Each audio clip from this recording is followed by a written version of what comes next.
Masons, it's Humdingers. Sunday 10th of April. Midnight specials are at Isaac's, and at the Royal Oak it's Random Hand and Vanilla Pod. At the Spread Eagle it's just backdated. For more information about gigs in the region, visit www.grapevineweb.co.uk.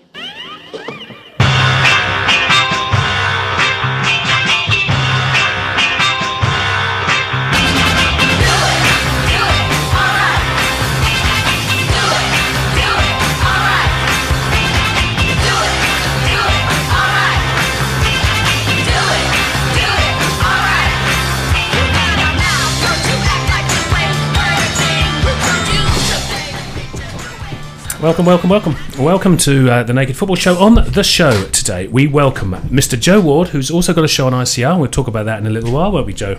Yeah, sure. We will. And Mr. George Sullivan. Hello. Solomon. I always say Sullivan. And some new guy came in, claiming he knows something about football, but I think, is it Phil, someone or other? Yeah, sorry Phil? about that last week, everybody. Yeah. Never seen him before. And of course, our main man, Mr. Phil Ham, of course, is really here this time, in the flesh.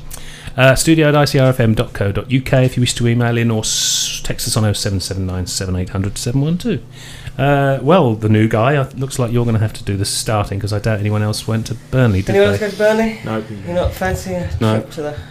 They're in mind, not in body. Yeah. Well, at least you made the effort. Got another away win. It's slightly odd that we've had such a sort of what people kind of are probably going to look back on as a relatively poor season, but that was our 7th away win in the league, and I think we've had several in the Carling Cup as well, so it's slightly surprising. I think we've actually got the same points away as we have at home now, and they're all against good sides as well. A lot of the wins have come against. Yes. I mean, Burnley. We got a point at Leeds. Cardiff was a win. Cardiff, yeah. What is that freedom of expression away from home then? The lack of fans getting on your back if it doesn't happen after I think an it's hour? more a case of we don't need to make the running as much. We can sit back and counter-attack because we haven't got the goal scoring at the moment to enable us to beat. Obviously, to cut teams open. I don't think because we're struggling at home. Defensively, Yeah, we're probably defensively we're stronger. sound. Yeah, I think there's something in that. and we can counter-attack.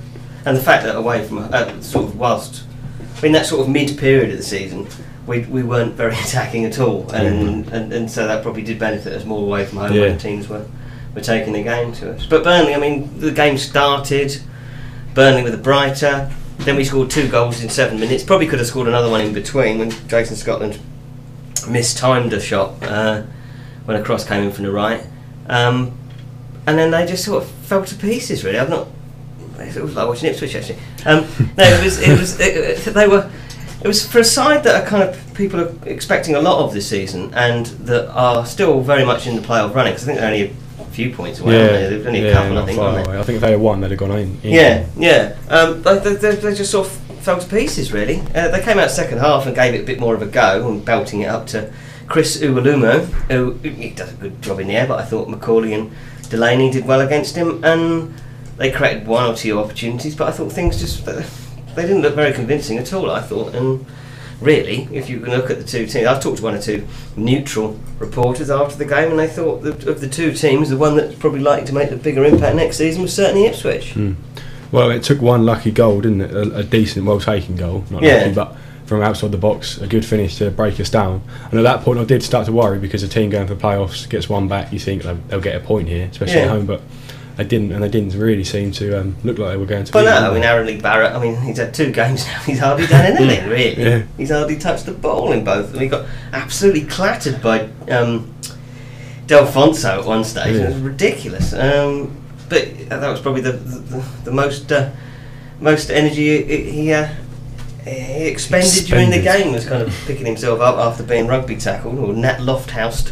But it was, I thought, we deserved it, and they look not great, and we're doing all right, really, aren't we? I think since the change of manager. Burnley are, by no means are a bad side. They've got a very good manager, and we've got Delfonso, who looks good for the under-21s up front, and we'll take a win against them.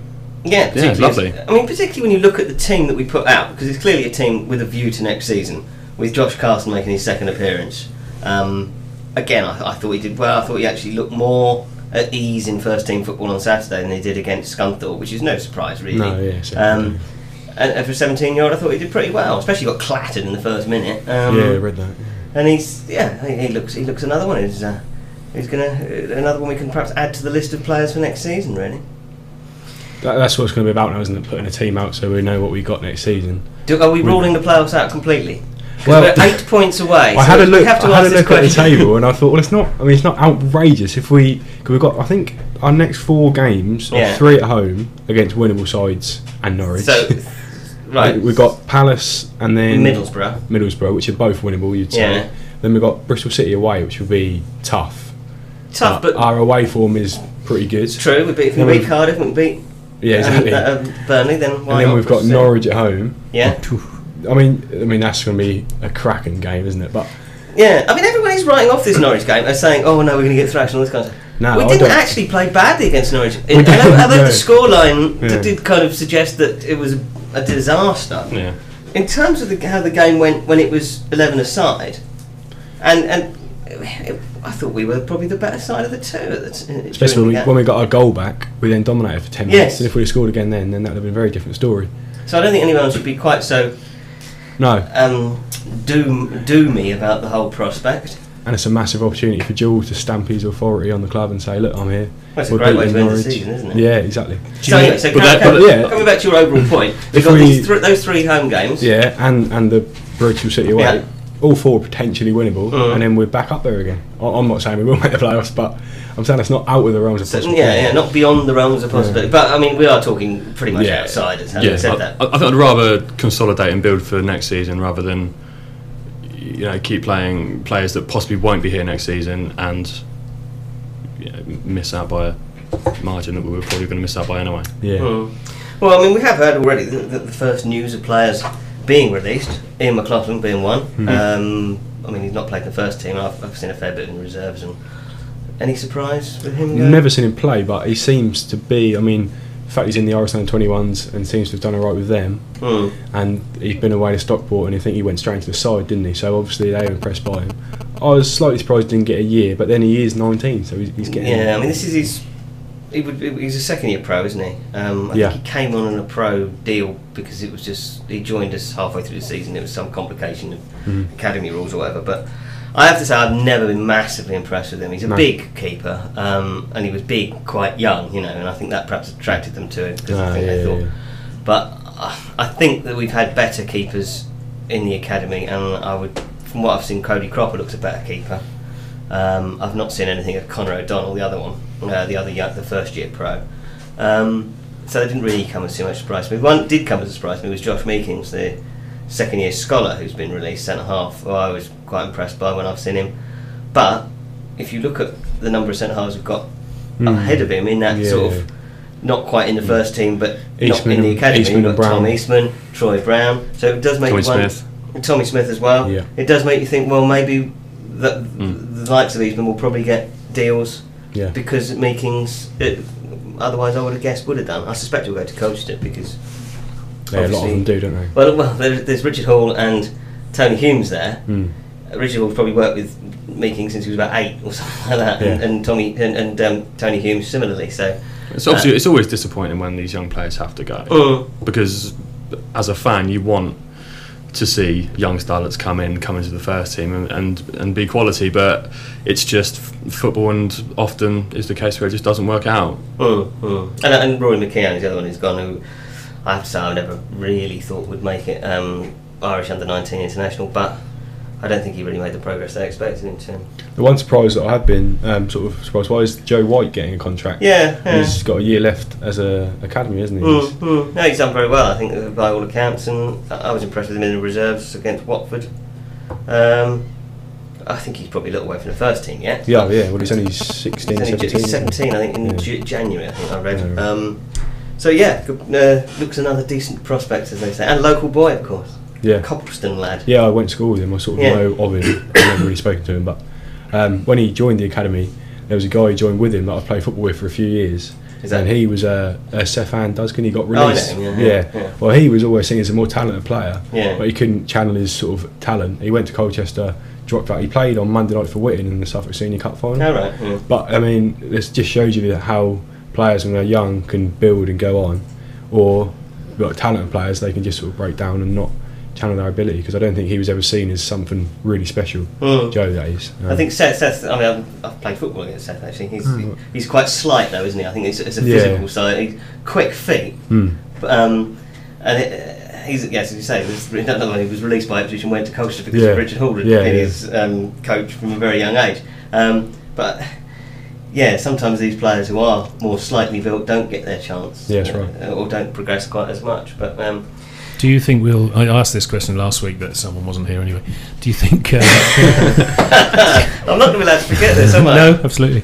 Do you think that he'll give chances to Luke Hyman, Shane O'Connor and people, because they haven't had a look in since... Well, this is what I was coming to, really. I mean, the other ones are... Luke Hyman's another one who's out of contract at the end of the season. I would suspect he'll get a new deal. I would hope so. Yeah. I remember, being on the coach away from Palace away, start of the season, all the talk was...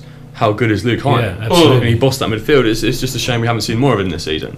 Do you think the way we're playing under Jewell, because the way the central midfield three tends to work, rather than having one and sort of two ahead of him, we tend to play now with Norris at a kind of point of a triangle in the centre. Bullard sits deep, doesn't he? Yeah, Bullard and Ledbetter both sitting relatively deep. You're not going to drop Bullard because we're paying him massive wage and stuff, and you're not really going to drop Ledbetter because he'll be here next year. So there's no obvious place for Hyman. But there's no out and out holding midfield. Well, no, that's not. There's not. I mean, he could play alongside Bullard, I think, because he could snap into tackles and release Norris yet further up the pitch.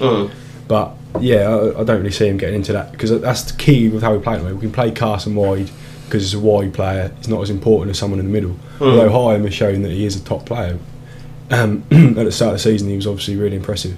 But that injury cost him dearly, didn't it? Because he got injured at a key time when he was playing regularly. And Keane was a big fan of his. Yeah. And Jewell hasn't experimented as much yet, because we need to stay up and what have you. But if we are playing the three and you're playing Norris and Bullard, those guys aren't going to be playing the 38, 40 games. Oh, that's true. I think season, for the future that he may well come in. But I just wonder, maybe now we are definitely safe. He might play him. He might drop him in here and there. I think you should ask him, Phil, at your next about Hyam. About Hyam and Shane O'Connor, especially. Shane O'Connor, it's a strange one. I'd love to see him given a go. Yeah, I thought he was superb when he played. Why is Carson getting to go ahead of him, really? I mean, Carson might be a good player, but O'Connor probably deserves it a little bit more. And Jewell has commented a few times that he rates him, doesn't he? So he's a feisty player. I've been impressed with him and what have you. Yeah, I quite like O'Connor. I mean, there is only so many that you can play, but obviously, but O'Connor's done little wrong when he's been in the team, hasn't he? But also, I mean, I know you prefer him at midfield, don't you? But he does play left back, and apart from Kennedy, O'Day is presumably going back, so we really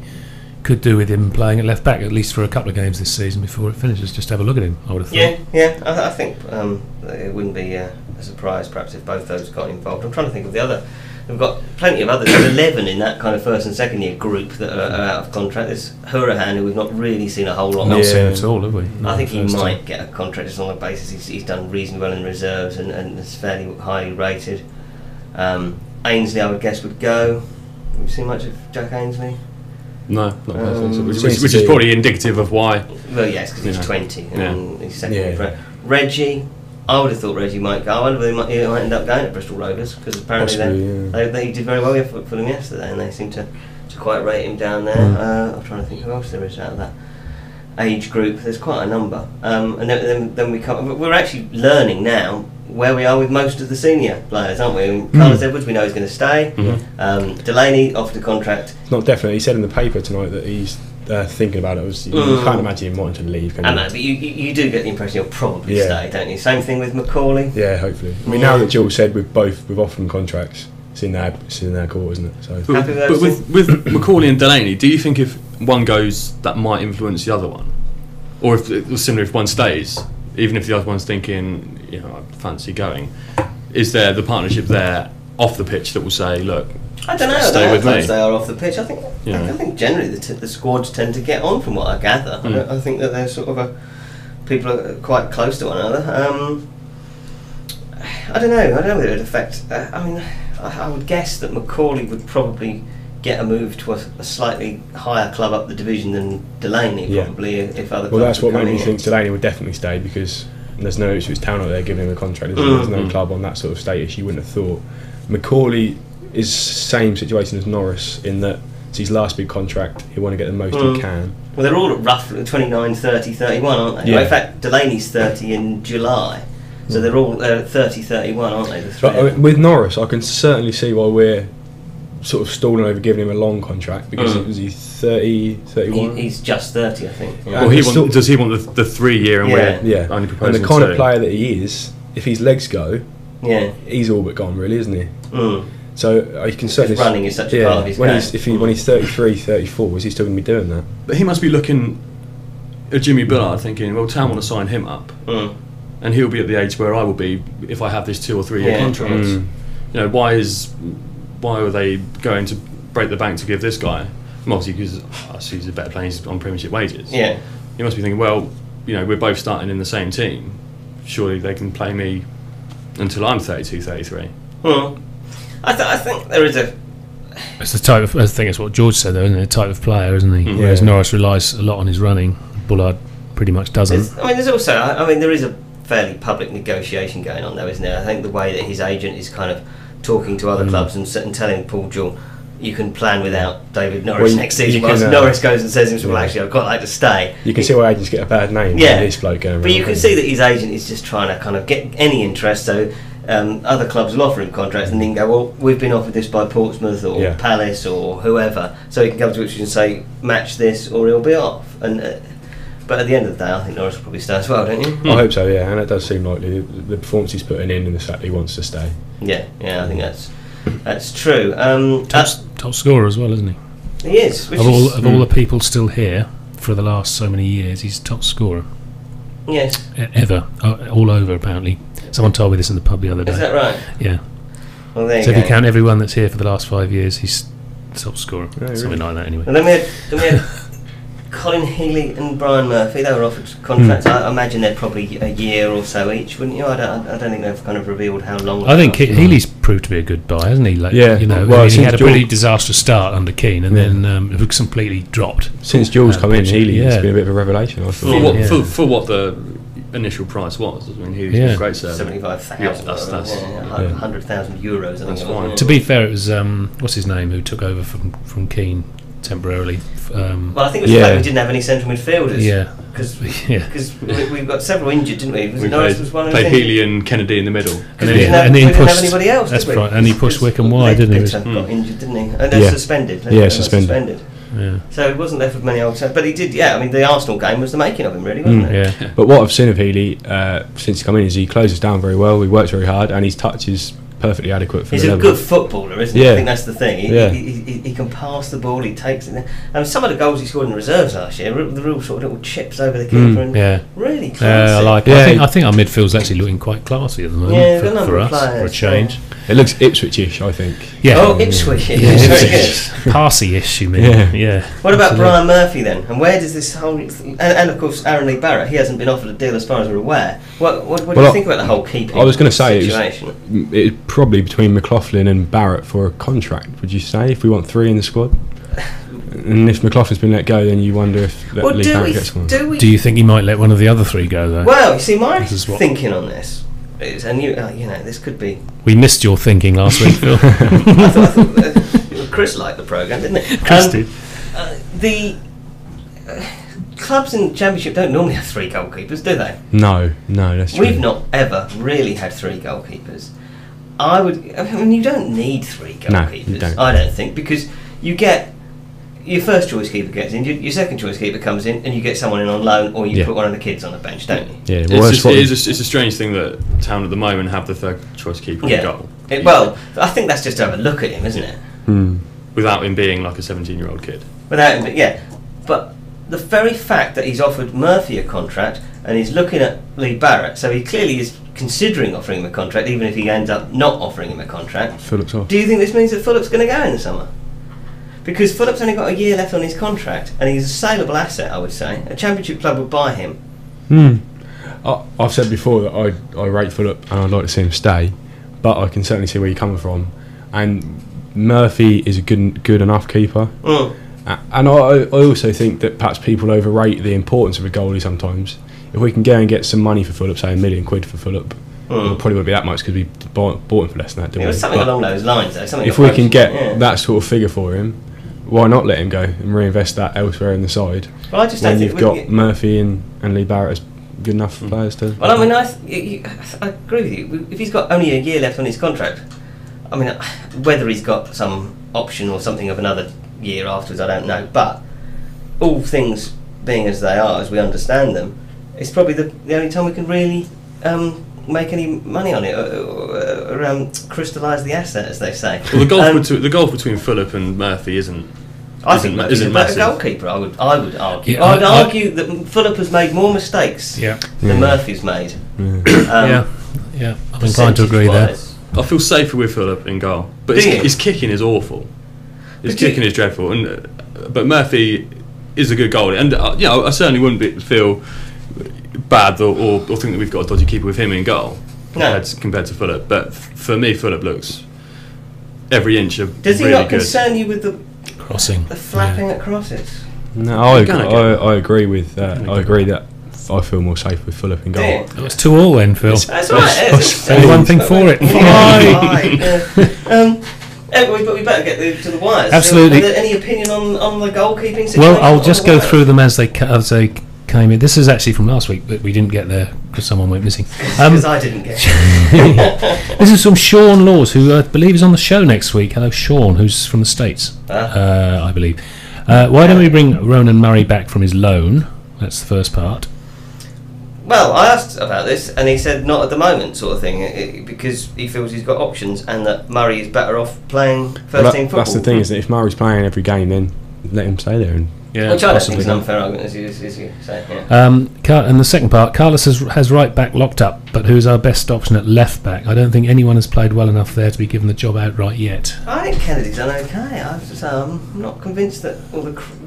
I mean, he's not had loads of criticism, but people have been unconvinced by him. But I don't think he's done a lot wrong. I mean, there was that header in that. I can't think who we played early on in the Reading game, was it? Yes, and he got. And it might have been Derby when he let Cucci in. Was that him? I can't remember now. Yeah, I bet you go Swansea. Derby? Yeah, Swansea. Yeah. One of them. But I think he's done all right. Yeah. Kennedy's more of an orthodox left back than say putting OD or when Delaney started there. So Kennedy for me is fine. Yeah. Kennedy's fine, that's one of our problems. But he is 35 next year, and how that's true. And to me, when he gets skinned by a player, that's it. He's out of the game because he's so slow at getting back. He can't get back. Yeah. Unlike Jamie Peters, who when he plays a full-back, he gets beaten all the time, but he's so quick he can get back again. But Kennedy brings a lot more than just defence as well. He gets the ball down, he plays it. I mean, look how well he played in centre midfield when he was in there, holding and spraying the ball about. So he's a good player, and he seems like a very good bloke to have around. And he talks, that's the other thing, isn't it? You can hear him at times, in the back of the Britannia. Especially at Portman Road at the moment. If Kennedy was fast, though, he wouldn't be at Town, he'd be at... No, look at where he spent his career. Liverpool and wherever else. So I think he's okay, but I think you're right. Someone behind him pushing, whether that's O'Connor. Whether he sticks with O'Connor and Kennedy, or he brings in a established fullback and lets Kennedy be the backup to him. Right, we've sorted Kennedy's situation, that's done. Right, this is on our mighty run to the playoffs. This is from Ray. Our man Ray Slegg.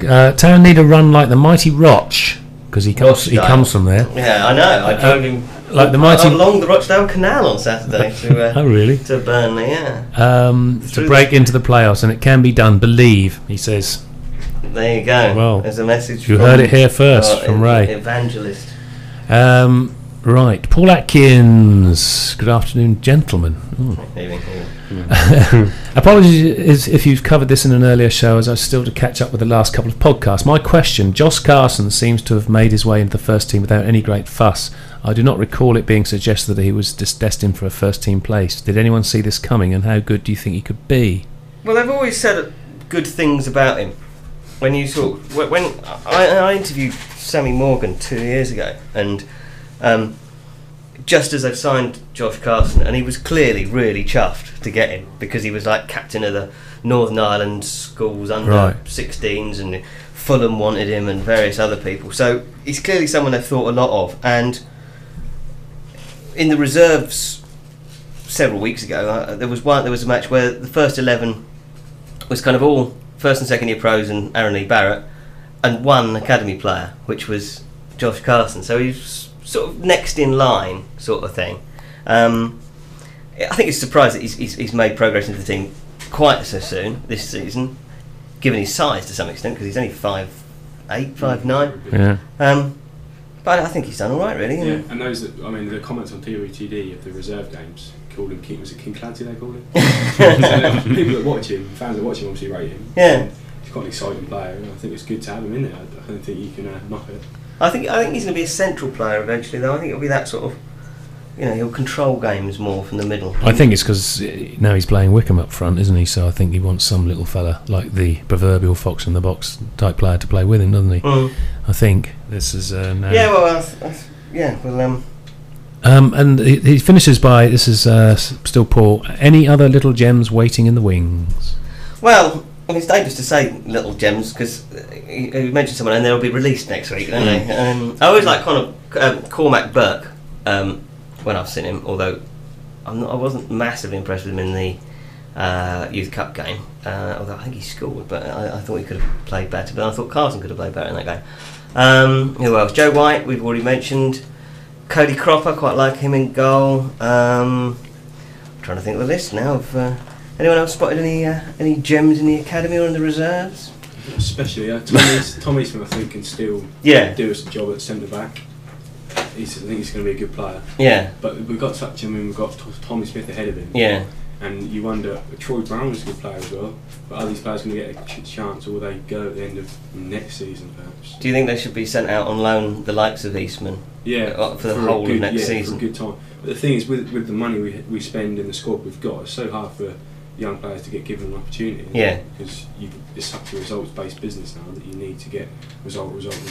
Yeah. Have we got anyone coming through who's got that blistering pace? Because that's one thing that we do lack at the moment. Yeah, I would agree with that. Blistering pace, I'm trying to think now. Can't think of it. Well, talking of strikers, Lavery is another one. Keelan Lavery, I think, will probably progress. He's had a bad injury this season, but he's done quite well. So, whether he's blistering pace, probably not really, but. Ronan Murray's got. Ronan Murray's, he's quick, but not Darren Bent quick, isn't he? Yeah, I think that's it. We've got any more? So we've got one saying. We're thrashing our way through. In the last 30 seconds, could Joe tell us a bit about his new show coming up on ICR? Oh, go on then. Go on, Joe. No, it's 8 PM till 10 PM Sunday nights. It's a mixture of indie and experimental music and sets of comedy as well. Hey. Excellent. And what's it called? It's called Unknown Pleasures. Unknown Pleasures. Wasn't it called something similar to that last time? Was it Unknown Treasures? Wasn't It was called Unknown Pleasures. So was it? You don't get more similar than that. It's very, very similar. Right then, you can know. Quick prediction for Saturday. Palace. Well, big result, I reckon 5-1. 5-1. They've won one away all season or something, haven't they? I said the Scum would win 6-0 last week, and I didn't go and put money on it. Did you Can't really? believe it, yeah. Because I thought Scunthorpe was so Scunthorpe was bad. that bad against us. Yeah. I mean, it was like watching a team playing against Cones when you saw it on Football League. How good is next season going to be, by the way, watching Norwich finish bottom of the Premier League? No, don't. I don't think they're going to go up, I have to say. There's a long way to go at the moment. 3-0 Saturday. 3-0. Palace won't score. Philip? I'll join the throng of positivity. 4-0. Right, so that's a defeat for the town on Saturday. Yeah, sorry everybody. Thanks to Joe, thanks to George, and of course thanks to Phil this week anyway. Yeah, cheers. Till next week, have a good one everyone. Bye.